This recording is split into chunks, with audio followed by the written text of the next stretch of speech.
자, 어디를 볼 거냐면요. 202페이지 한번 보겠습니다. 202페이지. 자, 부동산 개발의 과정이 있죠. 요걸 중심으로 해서 한 문제 정도 물어봅니다. 자, 보겠습니다. 부동산 개발은 어떠한 단계를 따라 진행하나 볼게요. 여기다가 자, 어떤 사람이 오피스텔 하나 딱 지으려고 합니다.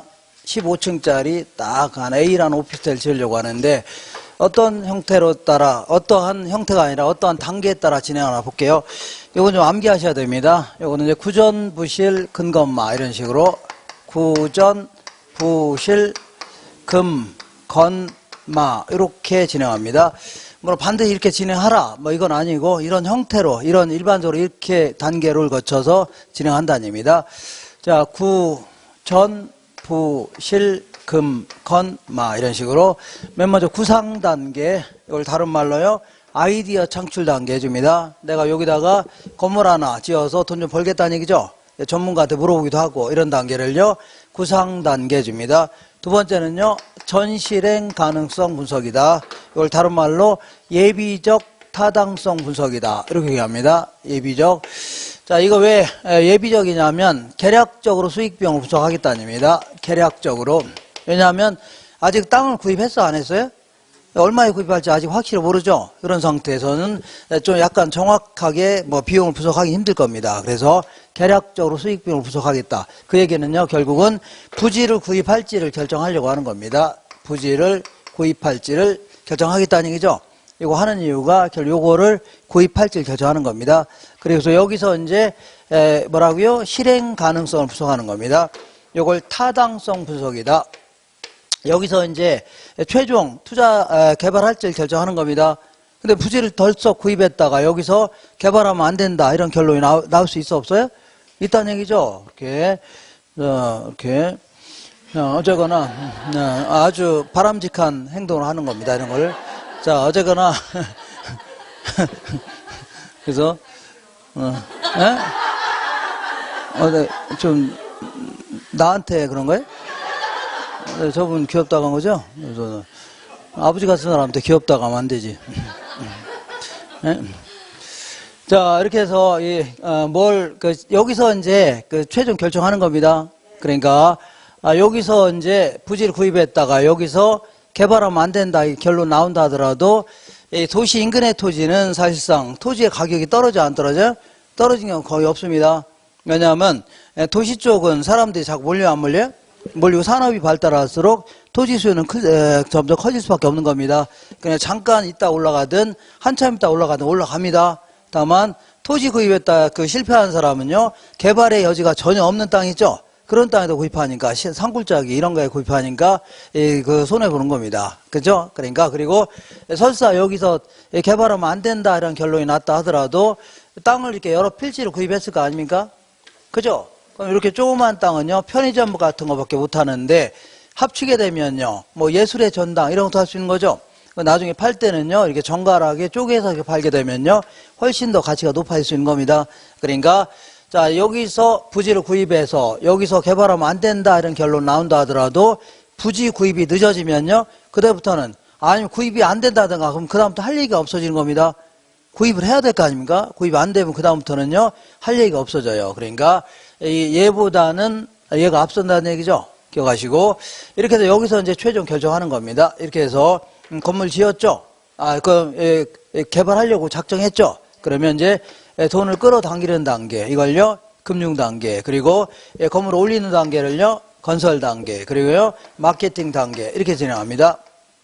자, 여기서는요 이 마케팅은 요거는 뭐 개발의 초기부터 진행시켜야 됩니다. 초기. 자, 왜냐하면 얘는 이제 초기부터 이렇게 부지를 구입하는 순간부터 개발하려고 작정하는 거죠. 이때부터 계속 현수막도 걸고 특히 임차인들을 계속 확보해야 되는 겁니다. 그러니까 여기 원래는 사이사이 다 들어가야 되는데 이걸 왜 사이사이 못 집어넣냐면 집어넣으면 지저분하죠. 그러니까 맨 끝에다 일부러 놓은 거지 원래는요 개발 초기부터 계속 진행시켜야 되는 겁니다. 정리할 수 있죠. 그리고 이 중요 임차인 같은 거 선정하는 게 매우 중요한 일이 되는 겁니다. 중요 임차인. 예를 들어 4층짜리 건물 같은 경우는 편의점 같은 거 있죠. CU 편의점 이런 거 하나 집어넣으면요 오히려 2, 3층 같은 경우는 임대가 잘 됩니다. 이런 걸요, 중요 임차인 해주면 돼요. 근데 여기서 이제 가장 중요한 데가 여기일 겁니다. 그래서 여기서 이제 개발할지를 결정하는 거 아닙니까? 가장 중요한 단계 될 수 있겠네요. 자, 여기는요, 우리 어떤 식으로 진행하냐면, 이렇게 진행합니다. 시장 분석과, 그 다음 뭐라고요? 경제성 분석, 이렇게 진행합니다. 시장 분석과 뭐라고요? 경제성 분석이다. 그래서 이 차이점은 좀 구분하셔야 됩니다. 시장 분석은요, 일단의 어떤 이 오피스텔이 이 채택이 가능한지 여부, 채택 가능성 여부만 분석한다 해줍니다. 뭐라고요? 채택 가능성. 그리고 여기서 최종 결정하는 겁니다. 최종 개발할지를 결정하는 단계가 경제성 분석이다. 이렇게 해서 차이점을 구분하세요. 요거는요, 채택 가능성 여부만 분석하는 거고, 여기서요, 최종 결정한다는 얘기죠. 이렇게 하셔야 돼요. 지금부터 얘기하는 것들은 그냥 듣기만 하시면 돼요. 이렇게 요거는 한 5단계로 진행하고, 요거는요, 한 2가지 정도인데, 요거 자세히 안 물어봅니다. 안 물어보니까 그냥, 상식적으로 그냥 답하면 돼요. 뭐라고요? 만약 물어본다면 상식적으로. 맨 먼저, 얘는요, 맨 먼저 지역 분석이라고 해서 이 지역의 어떤 환경이죠. 인구라든가 교통망, 이런 걸 좀 분석하는 겁니다. 그 두 번째는요, 근린 분석이라고 해서 주로 이제 경쟁력을 분석하는 겁니다. 요 근처에 다른 오피스텔이 있어 없어요? 이제 얘들에 비해서 어느 정도 경쟁력이 있나, 이걸 따져보는 걸요, 근린 분석해 줍니다. 세 번째는요, 부지 분석이라고 해서 요게 이제 15층짜리 건물인데 얘가 올라갈 수 있을 정도로 충분히 지형, 지세, 지질, 지반, 용적률, 건폐율 같은 거 갖췄냐이죠. 그러니까 건물을 올릴 수 있는 땅인가를 확인하는 걸요, 부지 분석이라는 겁니다. 그 다음에 해야 되는 거는요, 수요 분석이라고 해서 충분한 수요가 있는지를 확인하는 겁니다. 보통 어떤 식으로 하냐면 최근에 다른 오피스텔이 분양한 적이 있어 없어요? 있죠. 요걸 가지고서 우리도 어느 정도가 분양이 될 건가, 임대가 될 건가를요, 추세를 분석하는 형태 있죠. 이런 형태 분석하는 게 일반적입니다. 자, 이렇게 해서 충분한 수요가 있을 것 같다. 그러면요, 그 다음에 수요에 맞춰서 공급을 분석하는 겁니다. 뭐에 맞춰서요? 수요에 맞춰서, 얘들에 맞춰서 1층은 뭘 입점하고, 2, 3층은요, 뭘 입점시키고, 분양가는 어느 정도를 책정할 것이고, 임대료는요, 어느 정도 정할 것인가, 1층은, 이렇게 어느 정도 쪼개서, 쪼갤 건가, 이런 건 다 분석하는 겁니다. 그러니까 다 뭐라고요? 공급 분석이다. 이렇게 해서 모든 자료를 여기다 넘기는 겁니다. 그럼 여기서 이제, 숫자를 가지고 최종 결정하는데, 일단 이제 현금 수지를 먼저 분석해야 됩니다. 세해 전이든, 세해 후가 됐든, 어쨌거나, 세금이 포함되어 있는 상태에서도 분석해 볼 수 있고, 때로는요, 세금까지 뺀 상태에서 분석해 볼 수 있죠. 이렇게 한 다음에, 자, 우리 투자론에서 공부했던 순현가법이라든가, 또 뭐가 있어요? 내부승인법 있죠? 이런 걸 가지고 최종 결정하는 겁니다. 이렇게. 자, 이거 가볍게 하시면 돼요. 그리고, 자, 이런 식으로 타당성을 분석하는 거. 이걸 타당성 분석이라는 거죠. 이렇게 이제 진행하는 건요, 일본식 타당성 분석입니다. 뭐라고요? 일본 책 갖다 이제 베낀 거고, 2000년도 전후로 해서 주로 이제 미국에서 공부하고 돌아온 사람들은 이 미국식 부동산 학이라는 걸 도입하기 시작했던 겁니다. 내용은 아주 틀린 건, 다른 건 아니지만, 이거 용어 같은 걸 좀 달리합니다. 그래서 요거를요, 다른 형태의 타당성 분석이다. 이렇게 얘기합니다. 이건 주로 이제 미국에서 공부하고 돌아온 사람들 있죠. 특히 이제 한성대학교 안정근 이러한 교수들이 중심이 돼서 이제 새로운 형태의 부동산학을 도입했던 겁니다. 그 중에서 이제 이런 것들이 막 차이가 나는 점입니다. 자, 이걸 다른 형태의 타당성이라 하는데, 얘는요, 이렇게 얘기합니다. 요거는요, 이렇게 얘기합니다. 한 3가지 정도로. 요거는요, 이게 2가지 정도로 얘기합니다. 이렇게. 먼저, 지역 분석, 지역 경제 분석이다. 이렇게 얘기합니다. 그리고요, 수요 분석. 죄송합니다. 시장 분석과 시장성 분석. 이렇게 구분합니다. 그리고 이 부분은요, 타당성 분석. 마지막으로요, 투자 분석. 이렇게 얘기합니다. 요거는 자주 물어보니까 요거는 순서 좀 기억하셔야 돼요. 순서. 얘는요, 이렇게 어떻게 해도 상관없는데, 지시성 어떻다고요? 타자. 이런 식으로. 지시성 어떻다고요? 타자. 이렇게 기억하세요. 순서 자주 물어봅니다. 지시성 어떻다고요? 타자. 이렇게. 자, 이렇게 해서 순서 좀 기억하시고, 그리고 두 번째는요, 요놈과 요놈의 차이점을 매우 자주 물어봅니다. 시장 분석과 뭐라고요? 시장성 분석. 여기도 시장 분석이 있고, 여기 시장 분석이 있는데, 그리고 또 비슷한 용어 쓰죠? 근데 이 뭐 헷갈릴 필요 없습니다. 나중에 이걸 물어보는지 이걸 보는지 대충 압니다. 문제를 보시면 다 알아요. 그러니까 뭐 걱정할 필요 없습니다. 먼저 시장 분석과 요 시장성 분석의 차이점을 매우 자주 물어보는데, 얘는요, 이 동종 유형의 부동산들이 있다면 저 지역에 오피스텔이 있어 없어요? 있죠. 이 시장 전체에서의 어떤 수요와 공급 상황을 분석하는 겁니다. 수요와 공급 상황. 일종의 이제 거시적 형태의 분석이라면, 시장성 분석은요, 요번에 개발하려고 하는 부동산, 저 오피스텔 있죠, 저거 A. 요거에 대해서 실질적으로 매매되거나 임대될 수 있는 능력을 분석하는 겁니다. 매매되거나 임대될 수 있는 능력을 분석하는 실질적인 뭐라고요? 구체적인 미시적 분석이라는 겁니다. 이렇게. 자, 이때 이 시장성 분석을 위한 구체적인 분석 기법 중에 하나가 흡수율 분석이라는 게 있습니다.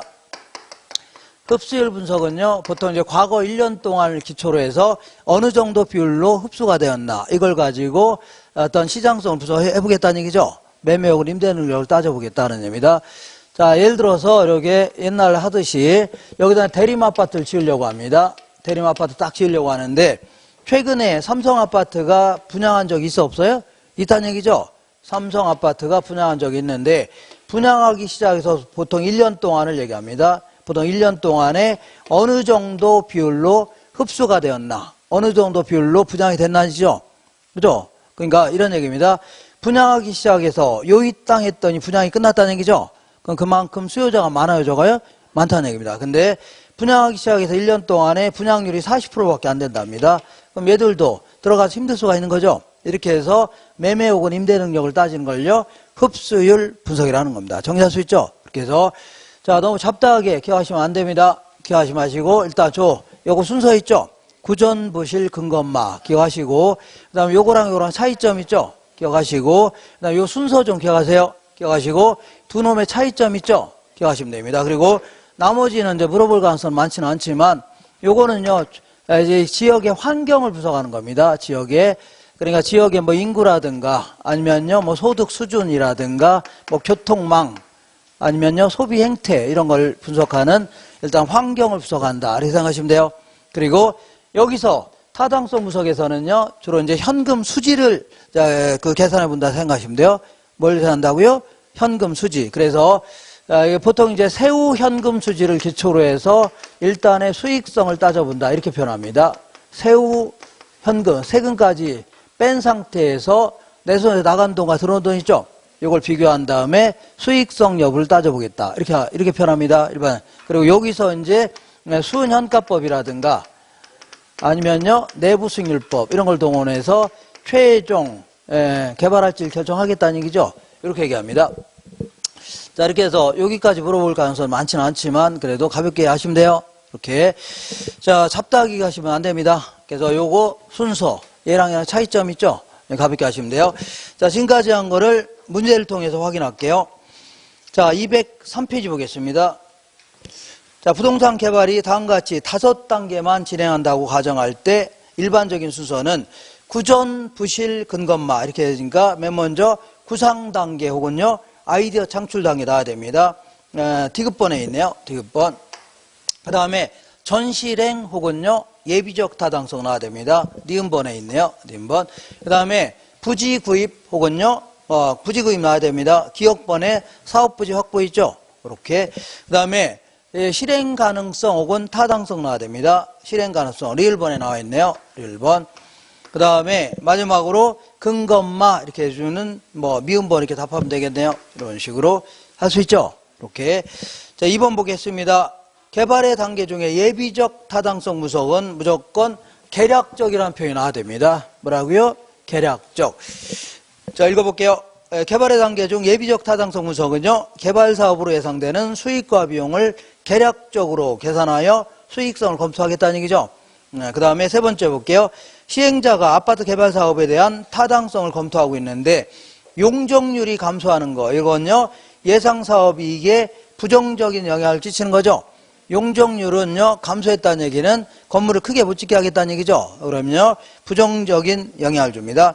4번에 일반적으로 개발된 부동산의 임대활동은요, 개발사업의 초기 단계부터 이루어지는 게 일반적입니다. 바람직해요. 초기부터 임대활동 같은 거 계속 해야 되는 겁니다. 이렇게.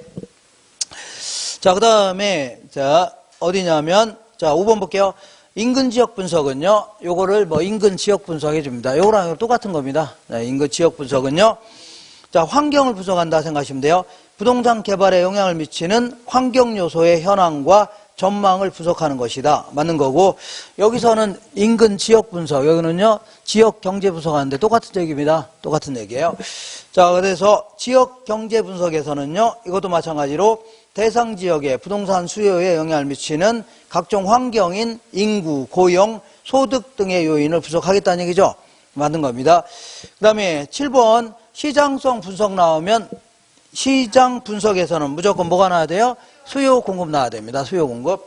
읽어볼게요. 시장 분석에서는요, 특정 지역이나 부동산 유형에 대한 수요 공급을 분석한다. 맞는 거고, 8번에 시장성 분석 나오면 무조건 매매 임대 나와야 돼요. 뭐가 나온다고요? 매매 임대. 자, 8번 볼게요. 시장성 분석 단계에서는요, 향후 개발될 부동산이 시장 상황에서 매매되거나 임대될 수 있는지에 대한 경쟁력 있죠? 이걸 분석하는 겁니다. 맞습니다. 그 다음에 9번에 이 시장성 분석에서 주로 활용되는 게 뭐라고요? 흡수율 분석입니다. 읽어볼게요. 시장성 분석에서 주로 사용되는 흡수율 분석이란 시장에서 공급되는 부동산이 주로 1년 동안에 얼마만큼의 비율로 흡수가 되었는지를 분석하는 걸 말하는데, 따라서 특정 부동산에 대한 어떤 미시적 분석이 될 수 있는 거죠. 얘가 이제 거시적 분석이라면 얘는요, 미시적 분석이다 이렇게 표현합니다. 그 다음에 10번 볼게요. 흡수율 분석의 궁극적인 목적은요, 현재까지의 추세를 통하여 미래 추세를 정확히 예측하는 데 있는 겁니다. 그러니까 우리 시험에서는 어떻게 물어봤냐면, 흡수율 분석의 궁극적인 목적은, 궁극적입니다. 정의 아닙니다. 궁극적인 목적은요, 현재까지의 추세를 정확히 파악하는 데 있다. 이거 틀린 겁니다. 현재까지 추세를 파악하는 것은요, 과정이고, 실질적인 목적은 어디 있어요? 미래 추세를 정확히 예측하려는 데 있는 겁니다. 이렇게 해줘야 돼요. 그 다음에 11번 볼게요. 타당성 분석에서는요, 요걸 얘기하는 겁니다. 요거는 주로 이제 세후 현금 추지를 기초로 해서 수익성을 따져보겠다. 이렇게 나옵니다. 보통. 타당성 분석에서는요, 개발 사업에 투자 자금을 끌어들일 수 있을 정도로 충분한 수익이 발생하는지를 분석하는데, 주로 세후 현금 추지를 기초로 해서 수익의 규모 자체에 부차적인 관심이 주어지는 재무적 타당성을 분석하는 기법이다. 그러니까 그냥 세후 현금 수익을 기초로 해서 수익성을 따진다. 이렇게 생각하시면 돼요. 가볍게 하시면 돼요. 그 다음에 12번 볼게요. 투자 분석에서는 여기서 얘기하는 겁니다. 이건 최종 결정 나와야 돼요. 뭐라고요? 최종 결정하는 단계입니다. 자, 투자 분석에서는 대상 개발 사업을 위험과 수익 관계에서 다른 투자 대안과 비교 분석하여 최종적으로 투자 여부를 결정하는 거죠. 일반적으로 순현재 가치법이라든가 내부순율법, 수익성 지수법 등을 이용합니다. 맞는 겁니다. 그 다음에 13번에 개발 사업에 대한 타당성 분석 결과가 동일한 경우라도 분석된 사업안은요, 개발업자에 따라서 채택될 수도 있고 안 될 수 있는 거죠. 자, 볼게요. 여기서 개발업자에 따라 타당성 분석의 결과 동일하더라도 여기서 최종 결정하는 거죠. 요구 승률 가지고 최종 결정하는 거니까 맞는 겁니다. 한 장 넘겨보겠습니다. 우리 그 개발에 따라서도 위험이 따를 수가 있는데, 이 워포드라는 사람은요, 개발에 따른 위험을 크게 이제 세 가지 형태로 얘기하고 있습니다. 이렇게. 자, 이렇게 개발에 따른 위험을 이렇게 세 가지. 예를 들어 여기다 아까 A라는 오피스텔을 지으려고 한다고 치자. 이렇게. 그럼 한 세 가지 정도를 얘기하고 있습니다. 자, 먼저 요거는요, 법적 위험이다. 그 다음에 요거는요, 비용 위험. 여기서 가끔 구분하라는 문제가 나오는데, 요거는 구분할 수 있습니다. 요놈과 요놈 구분할 수 있습니다. 요거는요, 자, 여기 오피스텔 짓게 되면, 지으려고 할 때, 여러 가지, 뭐가 있어요? 토지 이용 규제와 같은 공법적인 측면이라든가, 아니면요, 소유권 관계와 같은 사법적인 측면 있죠? 이런 측면에서 발생할 수 있는 위험, 이걸요, 법적 위험이라는 겁니다. 예를 들어서 여기가 원래 상업지역이라고 해서 장사 잘 됐는데 나중에 여기가 주거지역으로 바뀔 수 있어 없어요? 이런 것 따르면 크게 손해볼 수 있어 없어요? 있다입니다. 이런 걸요, 법적 법적 위험 혹은 법률적 위험이라는 겁니다. 그리고 비용 위험은요, 건설 기간 동안에 건축비와 관련된 위험입니다. 뭐 관련되라고요? 건축비. 그러니까 원래 건설 기간을 2년 동안 딱 잡기로 했는데, 자, 2년 동안에 건물을 짓는 과정에서 인플레가 심해질 수 있어 없어요? 있죠. 그러면 자재 가격이 올라가 안 올라가요? 올라가는 바람에 나중에 그래도 비싸게 팔리면 상관없는데 그렇지 못하면 손해볼 수 있는 거죠. 그런다든가 아니면 원래 2년 동안을 예상해서 건물을 짓기 시작했는데 공사기간이 계속 길어질 수 있어 없어요? 이러게 되면요, 추가적인 비용이 계속 나갈 수밖에 없는 겁니다. 이런 걸 답을 하고요, 비용 위험이라는 겁니다. 자, 그 다음에 나머지는요, 요거 구분할 수 있죠? 그 나머지는 다 시장 위험 생각하시면 돼요. 무슨 위험이라고요? 시장 위험. 자, 이 건에 지어놨더니 안 팔릴 수 있는 거 아닙니까? 이런 걸 다 보라고요? 시장 위험이라는 겁니다. 예를 들어서 뭐 수요 예측을 잘못하는 바람에 안 팔린다든가 아니면요, 가격을 한 평당 2천만 원 정도 받을 줄 알았더니 1,000만 원도 못 받는다는 얘기죠. 이런 거라든가 이자율 같은 게 급등한다든가 아니면요, 이자율이 급등하는 바람에 안 팔릴 수 있는 거죠. 아니면요, 무슨 경기 침체라든가 다 보라고요? 시장 위험이라는 겁니다. 그래서 이렇게 해서 이런 위험을 줄일 수 있는 방법이 없나 좀 따져볼게요. 줄일 수 있는 방법을 따져보겠습니다. 자, 요거는 법적 위험을 줄일 수 있는 방법 없습니다. 다만 처음부터 토지 이용 계획이 확정된 토지를 뭐 구입한다면 공법상의 위험 같은 거 있죠? 이거 줄일 수가 있을 겁니다. 그렇잖아요? 네, 그 다음에 자, 시장 위험을 줄일 수 있는 방법은 아까 얘기한 대로 시장 분석이라든가 아니면요, 시장성 분석 이런 걸 보다 철저히 한다면 위험이 줄어들 수가 있을 겁니다. 그러니까 비용 위험을 줄일 수 있는 방법 중에 하나가 최대 가격 보증 계약이다. 이런 게 있습니다. 얘는 어떻게 하는 겁니까? 이렇게 하는 겁니다. 원래 건설업자한테 여기 요거 하나 지어주게 되면 95억을 주기로 했습니다. 얼마 주기로 했다고요? 95억을 주기로 했는데 내가 이러는 겁니다. 우리가 아예 100억을 주겠다. 얼마 주겠다고요? 100억을 줄 테니까 2년 내에 끝내달라. 이렇게 할 수 있죠? 그리고 만약 이때 못 끝내면요, 네가 그다음부터 부담해라. 이렇게 할 수 있어 없어요? 있죠? 그럼 얘네들은요, 2년 내에 악착같이 끝내려고 할 겁니다. 그죠? 그리고 2년 넘어가야 지들이 부담할 거 아닙니까? 그리고 자, 만약에 이때 인플레가 심해진다 하더라도 우리는 얼마만 주면 돼요? 100억만 주면 되죠? 이런 걸 위험 줄일 수가 있다는 겁니다. 이걸요, 최대 가격을 보증해주는 계약할 수 있는 거죠. 이렇게 하시면 돼요. 그럼 하나만 더 해볼게요. 뭐냐면 이 시장 위험과 관련돼서 이렇게 볼게요. 여기가 뭐가 있냐면 어떤 상가인데 요거를 좀 구입하려고 합니다. 자, 구분 소유해서 구입하려고 합니다. 이렇게.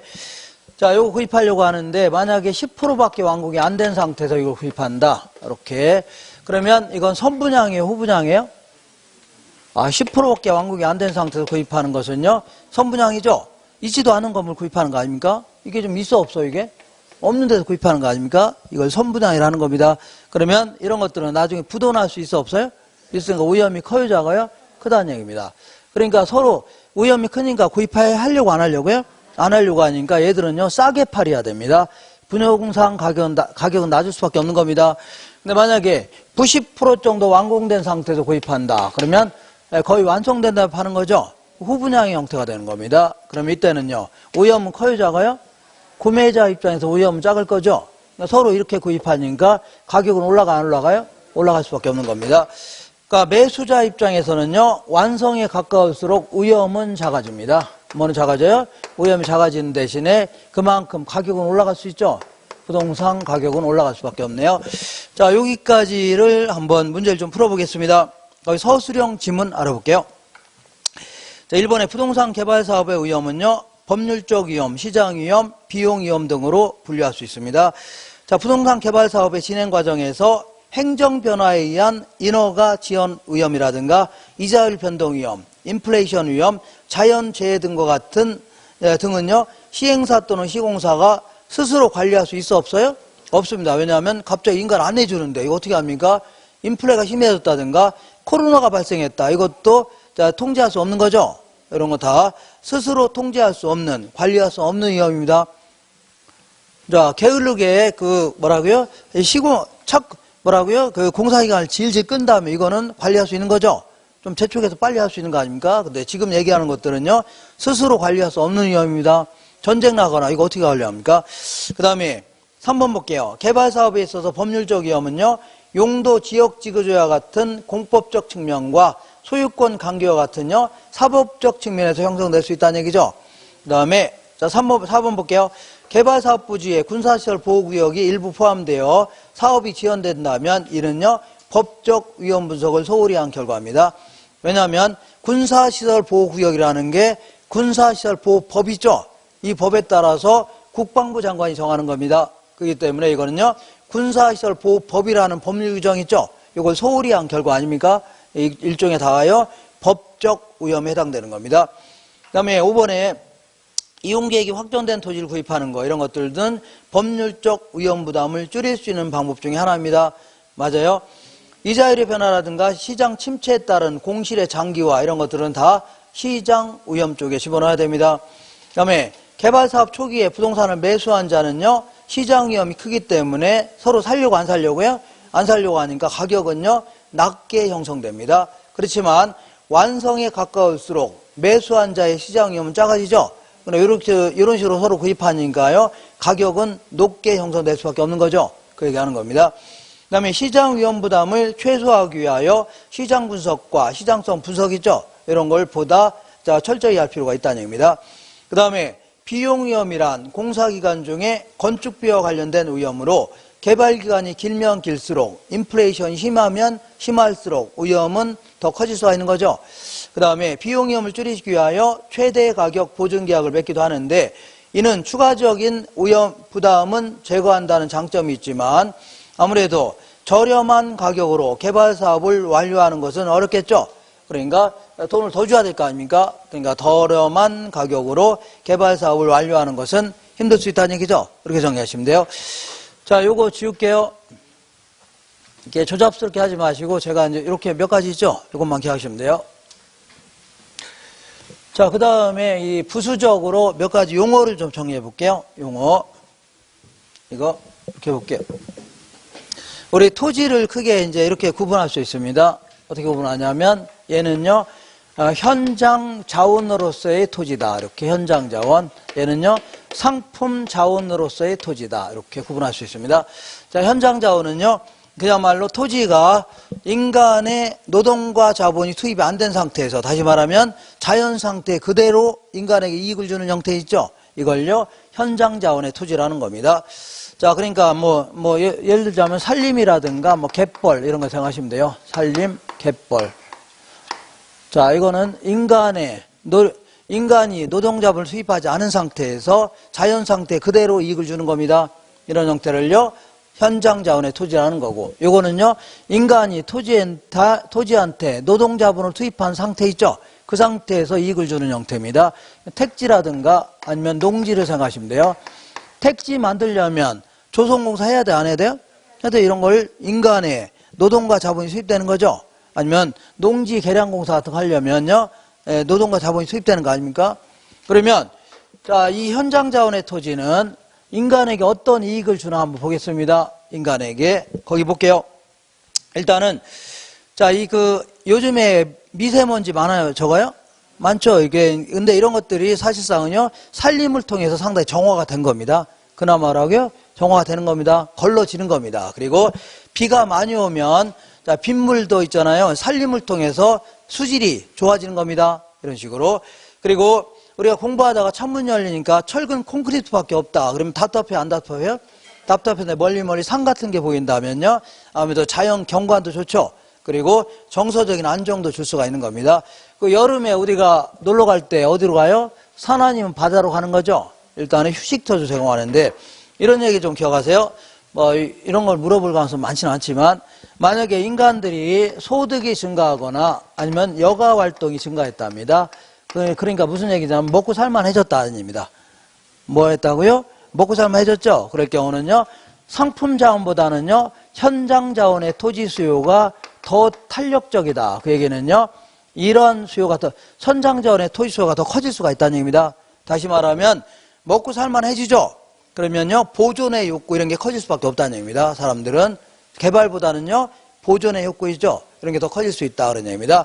그리고 얘네들은요, 보통 이제 시장에서 수요 공급에 따라 결정되는 거죠.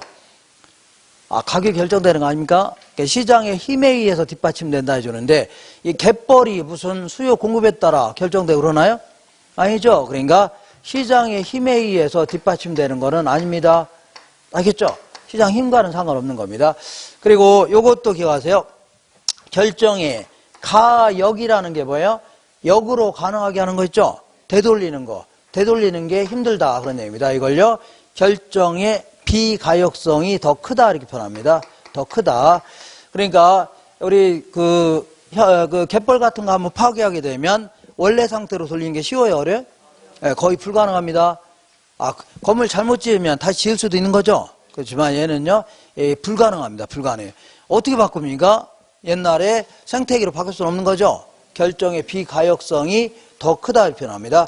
하나만 더 정리할게요. 그게 뭐냐면 어떤 땅이 건축할 수 있는 조건을 어느 정도 갖췄냐 하는 걸요, 성숙도라는 겁니다. 그러니까 건축할 조건을 많이 갖춘 거를요, 성숙지 해줄게요. 그러지 못한 땅을요, 자, 미성숙지 이렇게 얘기합니다. 미성숙지 이렇게 얘기하는데, 그러면, 자, 건축할 수 있는 조건을 어느 정도 갖췄냐. 그 얘기는 일단은요, 택지 조성공사는 돼 있어야 돼, 안 돼 있어야 돼요? 도로 같은 것도 깔려 있어야 되고, 그 다음 상수도 하수 이런 거 다 돼 있어야 되죠? 그래서 이제 조성공사는 일단은 끝났어야 됩니다. 근데 문제는 이 조성공사만 가지고서 성숙지냐, 미성숙지냐를 구분하면 안 됩니다. 이것도 마찬가지로 복합적으로 접근해 보는 겁니다. 복합적 하면 항상요, 법경기 기억나셔야 돼요. 뭐라고요?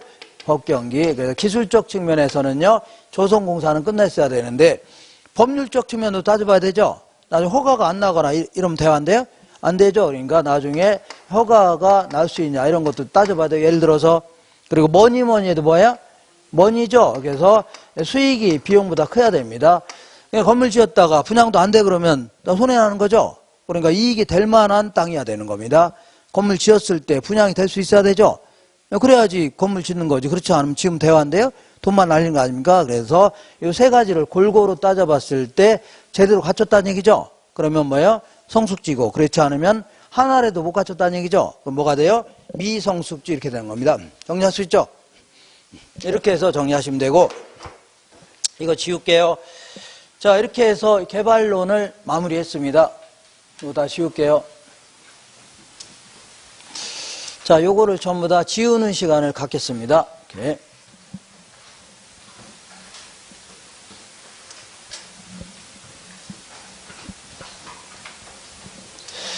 자, 지금부터 이제 관리론에서 한 문제 이렇게 나오는데 어렵지 않게 물어봅니다. 그래서 반드시 맞춰야 됩니다. 자, 부동산 관리의 내용이다 해서 206페이지 보겠습니다. 자, 부동산 관리의 내용. 맨 먼저 부동산 관리는요, 갖고 있으면서 어떤 식으로 관리하는 게 효율적인 관리가 될 것인가, 이거 한번 알아보겠다 그런 얘기입니다. 근데 여기서 부동산 관리의 필요성이다 해서 아주 옛날이든 지금이든 부동산은 관리는 해요, 안 해요? 할 거 아닙니까? 아주 옛날이라도 청소하고 해야 될 거 아닙니까? 근데 여기서 말하는 관리의 필요성이라는 것은 전문적인 관리 있죠? 다시 말하면 전문가한테 자꾸 위탁하는, 믿고 맡기는 형태죠? 이런 식으로의 관리가 많아졌다는 얘기입니다. 그 이유가 뭐냐면, 일단 도시화 현상으로 인해서, 무슨 현상이라고요? 도시화 현상으로 인해서 옛날에는 단독주택 위주였는데 지금은 뭘 바뀌어나가요? 아파트 형태로 공동주택 위주로 바뀌어나간다는 얘기죠? 그러다 보니까 단독주택일 경우는 자기가 알아서 관리하면 되지만 공동주택은요, 현관문을 열고 나가게 되면 밖에 있잖아요. 복도라든가 층계라든가 엘리베이터, 놀이터, 노인정 이런 거 누가 관리합니까? 나와서 청소하라면 청소해요, 안 해요? 말만 들게 많지 막상 나오라면 지질이 말 들게 안 듣죠? 그러니까 이런 관리해 줄 수 있는 사람이 필요하다는 얘기입니다. 그리고 건축 기술의 발달로 인하여 예전에 한 5층짜리 상가 하나 정도 갖고 있다. 그러면 뭐 고장난 거 있으면 형광등 같은 게 나갔다. 그러면 전파상 불러서 고치면 되죠? 그잖아요? 고장난 거 있으면 좀 수리상 불러서 고치면 되고 이렇게 하면 돼요. 근데 한 50층짜리 건물 같은 경우, 30층짜리 건물 같은 경우에는 이 고장 날 때마다 누구를 부르게 되면 비용이 더 나갈 수 있죠. 그러니까 아예 여기 상주해 가면서 계속 관리해 줄 수 있는 사람이 필요하다는 얘기입니다. 이렇게. 그잖아요? 이렇게.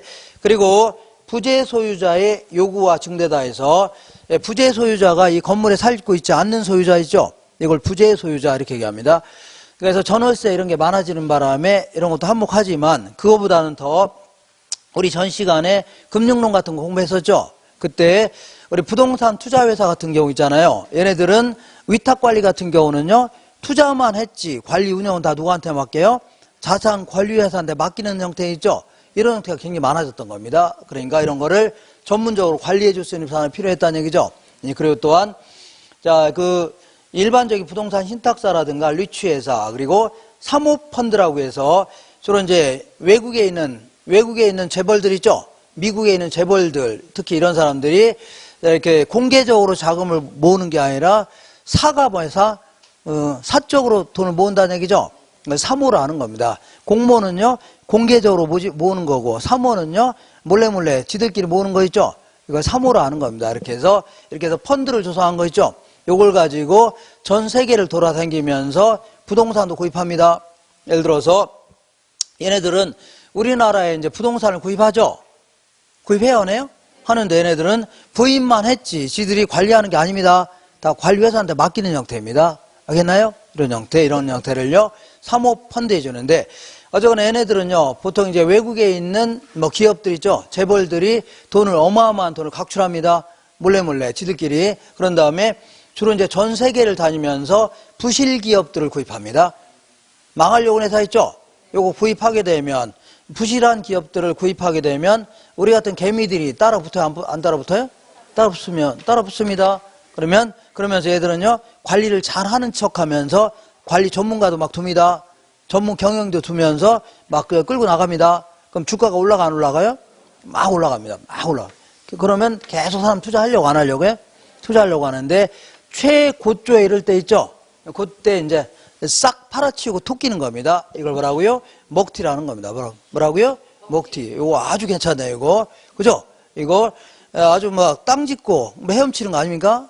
쉽게 돈을 벌 수 있다는 얘기죠. 아주 괜찮은 거네요. 자, 그래서 대표적인 게 뭐냐면 론스타가 있습니다. 론스타라는 사모펀드가 있는데 얘네들은 이제 우리나라 2002년도 있죠. 그때 어디를 인수했냐면 외환은행을 거의 60조 가까이 되는 외환은행을요 사기쳐서 이거 1조 4천억에 인수한 겁니다. 얼마라고요? 1조 4천억 원에 인수해갖고 그러니까 이 개미들이 따라붙어 안 붙어요? 막 따라붙는 거 올라가는 겁니다. 주가가. 그러면 얘네들은요 관리인을 더 갖고 잘 관리하는 척합니다. 그죠? 그러면서 쭉쭉 안 올라가요? 올라가면서 나중에 2년 있다가 그 4조 이상의 차익을 남긴 다음에 팔아치우고 톡인 겁니다. 이런 형태입니다. 이런 형태. 이거 괜찮아 안 괜찮아요? 아주 손쉽게 돈을 벌 수 있는 거 아닙니까? 이런 게 일종의 사모펀드인데 지금도 이 시간에도 전 세계를 블랙스톤이라든가 론스타 아니면 리먼 브러더스 할 것 없이 수없이 많은 사모펀드들이 전 세계를 다니면서 이 부실 기업을 정리하고 다니는 겁니다. 그죠? 이런 형태. 아주 상당히 이 자본주의의 상당한 폐단이 나타나기 시작한 겁니다. 상당히 문제가 됩니다. 그래서 옛날에는 간단히 옛날에 냉전시대 때 있잖아요. 우리 1980년대 이전까지는 주로 이제 이걸 이데올로기 시대 혹은요 냉전시대에 줍니다. 이때는 공산주의하고 자본주의가 경쟁이 치열했던 때입니다. 그렇기 때문에 자본주의의 우월성을 나타내기 위해서는요 노동자들한테 돈을 많이 줘야 돼, 안 줘야 돼요?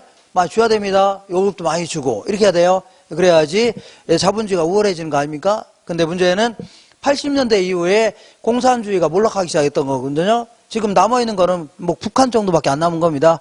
거의 그래서 거의 얘네들이 주장하는 공산주의가 거의 몰락한 겁니다. 얘들이 자본주의를 폐쇄시키고 유토피아를 건설하겠다. 이건 다 수포로 돌아간 겁니다. 그러다 보니까 지금은요 경쟁할 상대가 있어 없어요? 없으니까 이거 노동자들한테 월급 많이 주려고 안 주려고요? 안 주려고 하다 보니까 노동자들은 가만히 있지 않아요? 힘이 점점 세지는 겁니다. 그러다 보니까 노동자들한테 월급 많이 주고서 공장 같은 거 운영했다가는 돈도 안 남는다는 얘기죠. 기업가들이 이제 여러 가지 생각을 했던 겁니다. 그래서 얘들은 이렇게 생각한 겁니다. 이 노동자들을요 정규직으로 채용했다가는 월급 다 주고 막 보너스 주고 하면 남는 게 없다는 얘기죠. 그래서 안 되겠다. 이제 자본시장에 유연하다. 아니면요, 그 노동시장에 유연하라고 해서 비정규직 같은 거 있죠? 이걸 막 도입하기 시작했던 겁니다. 전 세계적으로. 그래서 지들 마음대로 툭 하면 자르겠다는 얘기죠? 이런 식으로 진행하는 겁니다. 그리고 노동자한테 제 월급 줬다가는 남는 게 있어 없어요? 없다는 얘기죠? 그죠? 그래서 얘네들은 이 공장을 힘들게 운영해서 노동자한테 자, 싫은 소리 들으면서 힘들게 이용하면 뭐하냐, 운영하면 뭐하냐, 우리 손쉽게 한번 돈을 벌어보자. 이게 막 나타나기 시작했던 겁니다. 그래서 아까처럼 론스타 같은 경우는 굳이 자, 이 노동자들한테 안 좋은 소리 들으면서 돈 벌 필요 없는 거죠. 그죠? 알아서 그냥 돈 투자했더니 막 돈이 막 불어나는 거 아닙니까? 아주 손쉽게 돈을 벌 수 있는 거 아닙니까? 이런 게 굉장히 막 전 세계 금융권에 강타하기 시작했던 겁니다. 실적으로 하고요. 예, 그래서 결국은요, 지금 이 시간에도 전 세계에서 이렇게 이 사모펀드 있잖아요. 말이 사모펀드지. 그냥 재벌들이 돈 모아놓은 겁니다. 이 수천억, 수조 원씩 모아갖고 막 이렇게 막 부실 기업을 정리해 나간다는 얘기죠. 그러면 이 자본이 그냥 또 다른 자본을 계속 낳는 겁니다. 그죠? 그럼 자본가는 계속 더 큰 돈을 가져가게 되는 겁니다. 그럼 그런 피해를 누가 보는 거야? 노동자가 다 보는 겁니다. 어쩌면 이 사모펀드 때문에 사실은요, 이 자본주의가 때로는 몰락할 수도 있는 겁니다. 자칫 잘못하면 폭동이 일어날 수도 있는 겁니다, 이거. 자, 그래서 어쨌거나 이 얘네들은 대한민국에 와서 부동산 구입해야 하네요? 구입한 애들은 구입만 하지, 실제 관리 운영 누구한테 맡긴다고요? 자산 관리회사한테 맡기는 겁니다. 이런 게 많아지는 바람에 상당히 자, 이런 관리회사가 필요해졌다 그런 얘기입니다. 자, 그 다음에 그 밑에 볼게요. 부동산 관리 내용이라고 해서 우리가 이제 보통 부동산 관리하면은 청소하고 소독하고 고장난 거 고치고 이런 거 있죠. 이런 걸 관리를 하는데 그런 것들은 그냥요 기술적 관리에 불과한 겁니다. 무슨 관리라고요? 기술적 관리다. 자, 이 기술적 관리는요 이 협의의 부동산 관리 이렇게 얘기합니다. 좁은 의미에. 그러면 본질적 의미는요 광의의 부동산 관리 있죠. 이런 게 본질적 의미의 관리가 될 수 있는 겁니다. 이거는 이제 그 복합적으로 접근해 보는 겁니다. 뭐라고요? 복합적. 하나 복합적 하면요 법경기 기억나셔야 돼요. 법률적 측면의 관리라든가 경제적 측면의 관리, 기술적 측면의 관리 있죠. 다 포함하는 광범위한 관리를요 이거 광의의 부동산 관리라는 겁니다. 자, 그래서 요거는 이제 요 기술적 관리는요 유지 관리 이런 표현도 씁니다. 요것만 기억하세요. 무슨 관리라고요? 유지관리. 간단히 좀 알아볼게요. 간단히. 요거는 뭐, 한 4가지 정도 한번 생각해 볼고, 요거는 한 2가지 정도로 한번 생각해 볼게요. 요것도 한 3가지 정도 한번 생각해 볼게요. 자, 암기하는 거 아닙니다. 그냥 상식적으로. 기술적 관리는요, 주로, 자, 이 청소하고 소독하고 이런 거 있죠? 이런 걸 위생관리 해줍니다. 뭐라고요? 위생관리. 그리고 고장난 거 고치고 수리하고, 아니면 교체하고 하는 거 있죠? 이런 걸 다 이걸 설비 관리 해줄게요. 누가 하라고요? 설비 관리. 그리고 자 도둑놈 못 들어오게 막아야 되는 거죠. 이걸 보안 관리 해주면 되겠네요. 미리미리 예방 조치 취할 수 있어 없어요? 있죠. 이런 걸요 보존 관리 해줍니다. 뭐라고요? 보존. 이런 게 다 기술적 측면의 관리입니다. 그냥 상식적으로 그냥 접근하는 겁니다. 느낌으로. 그다음에 경제적 측면의 관리는요 아무래도 자 상업용 부동산 있죠. 이런 게 이제 이런 많이 써먹을 수 있는데. 예를 들어 원룸 하나 갖고 있다. 그러면 몇 칸을 임대해야 손해도 없고 이익도 없냐는 얘기죠. 이걸 먼저 파악해야 됩니다. 그래 이거 손익분기점 이런 거 먼저 파악한 다음에 그거 이상 임대해야 되겠죠. 이거 파악해야 되고 그리고 돈이 엉뚱한데 새 나가면 돼요 안 돼요? 안 됩니다. 이거 회계관리 이런 걸 철저히 할 필요가 있죠. 그래서 우리 종군 위안부들 그 좀 쓰라고 기분 같은 거 냈더니 회계 처리도 제대로 안 하고 그러면 돼요 안 돼요? 어떻게 쓰는지 어떻게 합니까? 자, 이게 공적 자금 이런 것들은 다 철저히 자기들이 알아서 뭐라 그래요? 알아서 회계처리 해놓고 있어야 되는 겁니다. 공개적으로 누가 보여줄 때 보여줘야 되는 거예요. 그렇지 않으면 그거는 안 됩니다. 어쨌거나 이런 게 그리고 법률적 측면의 관리는요 주로 이제 임대차 계약하거나 예약 같은 거 할 수 있어 없어요? 이런 거 하거나 공법상의 하자가 있다면요 적극적으로 치유해야 됩니다. 사법상의 문제가 있다면요 적극적으로 제거해야 돼요. 사기당하면 안 되겠죠? 이렇게. 자, 이렇게 해서 가볍게 하시면 되고, 다만, 간혹가다 이제, 이거 헷갈리는 내용이 몇 개 있는데, 그것만 잘 정리하시면 돼요. 자, 예컨대 이제 측량을 통해서 경계를 확정시켰다. 측량을 통해서 경계를 확정하는 것은 어쩐지 법률적 측면의 관리 같은데, 그게 아닙니다. 얘는 뭐라고요? 기술적 측면의 관리입니다. 왜냐하면, 일단 소유권은요, 우리 지적공부에 다 나와 있는 겁니다. 지적공부 아세요? 토지대장, 아니면 임야도, 아니면 지적도 같은 거 있죠? 여기 다 나와 있는 겁니다. 그래서 이 구체적으로 소유권의 범위가 정해져 있는 거죠. 그걸 기초로 해서 측량 기술을 동원해서 구분하는 거에 불과하기 때문에 이건요, 기술적 관리에 속합니다. 자, 그리고 여기 간혹가다 이제 인력 관리라는 표현을 쓰는데, 인력을, 이거 애매하죠? 저쪽 같기도 하고. 근데 인력을 적재적소에 활용한다. 그럴 경우는요, 경제적 가치가 높아지는 거죠. 그런 의미에서요, 이거는 경제적 측면의 관리입니다. 그리고 뭐 나대지를 어떤 식으로 활용하는 게 가치가 높아질 수 있나, 이런 거 있죠. 다 분석해보는 걸요, 경제적 측면의 관리를 하는 겁니다. 그리고 요거는요, 토지 도난 방지 대책을 세운다. 아니, 아까 도둑놈 못 들어오게 막는 거니까 기술적 측면의 관리가 아니냐, 이렇게 생각하는데, 토지를 누가 가방에 훔쳐가나요? 그렇지 않겠죠? 그러니까 이거는 소유권 보존을 온전히 하자, 이런 측면에서의 기술적 관리입니다. 정리할 수 있죠? 그렇게 해서, 자, 일단, 이렇게 해서, 뭐, 이렇게, 요거 좀 빨강색으로 하는 거죠? 좀 기억하세요. 빨강색. 자, 그리고 나머지는요, 뭐, 잠깐만 쉬었다 할게요. 쉬었다.